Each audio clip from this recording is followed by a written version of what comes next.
سرکار دو عالم صلی اللہ علیہ وسلم نے ارشاد فرمایا، بخاری شریف کی حدیث ہے، اجتنبوا سبع الموبقات، 7 ہلاک کرنے والی چیزوں سے بچو۔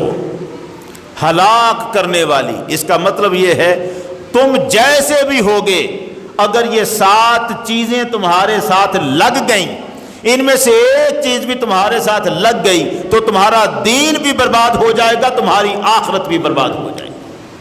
7 ایسی چیزیں ہیں جن سے بچنے کا بھی حکم سرکار نے دیا اور ان کو ہلاک کرنے والا قرار دے دیا۔ وہ 7 چیزیں کیا ہیں جن کو سرکار دو عالم نے ہلاک کرنے والی قرار دیا ہے؟ ان میں سب سے پہلے الشرک باللہ، اللہ کے ساتھ کسی کو شریک ٹھہرانا، اللہ کے برابر کسی کو سمجھ لینا، اللہ کا حق کسی اور کو دے دینا، اللہ کے علاوہ کسی اور کی عبادت کرنا، اللہ کے علاوہ کسی اور کو عبادت کے لائق سمجھنا، اللہ کے ساتھ برابر کسی کو ٹھہرانا، یہ وہ پہلا جرم ہے جس کو کرنے والا ہلاکت سے بچ ہی نہیں سکتا۔ پھر فرمایا والسحر، اور جادو، جادو کرنا اور کروانا، یہ وہ جرم ہے کہ بندہ تہجد بھی پڑھتا ہو اور اگر وہ جادو کرتا یا کرواتا ہے تو ہلاک ہے، اس کا دین برباد ہے۔ جتنا مرضی نمازی، پرہیزگار، روزہ دار بظاہر نظر آئے، اگر وہ جادو کرتا یا کرواتا ہے تو وہ برباد ہے۔ شیطان کی مدد حاصل کرنے کا نام جادو ہے، اور جب کوئی شیطان کی مدد حاصل کرتا ہے تو اللہ کا منکر ہو جاتا ہے۔ وَقَتْلُ النَّفْسُ الَّتِي حَرَّمَ اللَّهُ إِلَّا بِالْحَقِّ، اور کسی جان کا ناحق قتل کر دینا، یہ بھی ہلاک کرنے والا کام ہے، ہلاکت میں ڈال دیتا ہے۔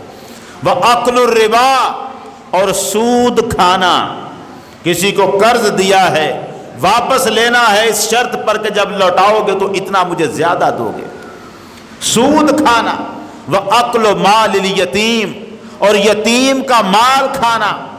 وَتَوَلِّ يَوْمَ الزَّحْفِ، میدان جنگ سے پیٹھ موڑ کر بھاگ جانا، دشمن کے آگے لگ کر بھاگ جانا، ڈٹ کر مقابلہ نہ کرنا، بھاگ جانا منہ موڑ کر، یہ 6واں جرم ہے۔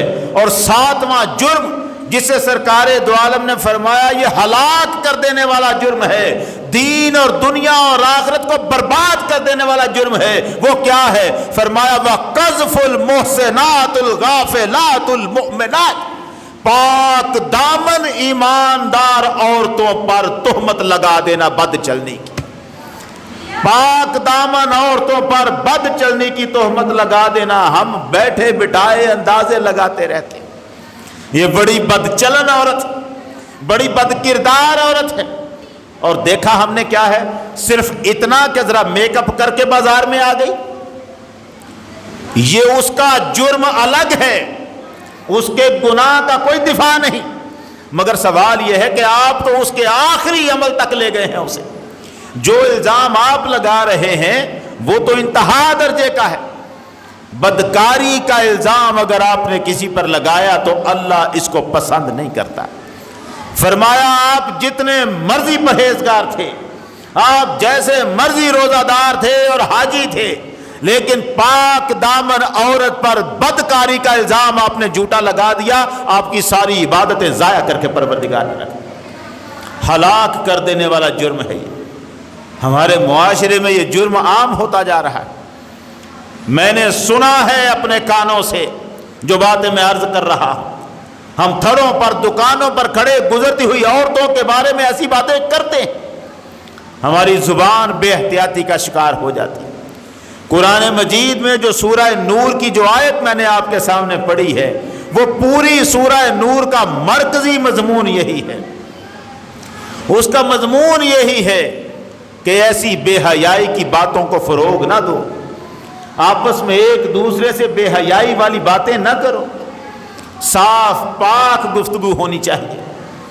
مذہب تو یہ کہتا ہے اگر کسی کا عیب تمہارے سامنے آ بھی جاتا ہے تو پردہ پوشی کرو، پردہ دری نہ کرو، چھپاؤ، جرموں کو چھپاؤ، اور ہم ایک دوسرے کو ننگا کرنے پر لگے ہوتے ہیں۔ ہم ایک دوسرے کے عیب ڈھونڈنے پر لگے ہوتے ہیں. یہ عیب تلاش کرنا، ڈھونڈتے رہنا، اس کی کوئی کمزوری ملے، اس کی کوئی خطا ملے، اس کا کوئی گناہ ملے، پھر میں اس کا ڈنڈورا پیٹوں، اس کو ننگا کر کے میں دنیا کے سامنے رکھوں، اس کی حقارت ہو لوگوں کی آنکھوں میں. ایسی نیت. اور بتاتے ہم کیا ہیں؟ میں تو اس لیے بتا رہا ہوں کہ تم بچ جاؤ، تم کہیں اس کے ہتھے نہ چڑھ جاؤ. اگر یہی نیت ہوتی تو اور بات تھی، مگر مصیبت یہ ہے کہ یہ نیت یہ نہیں.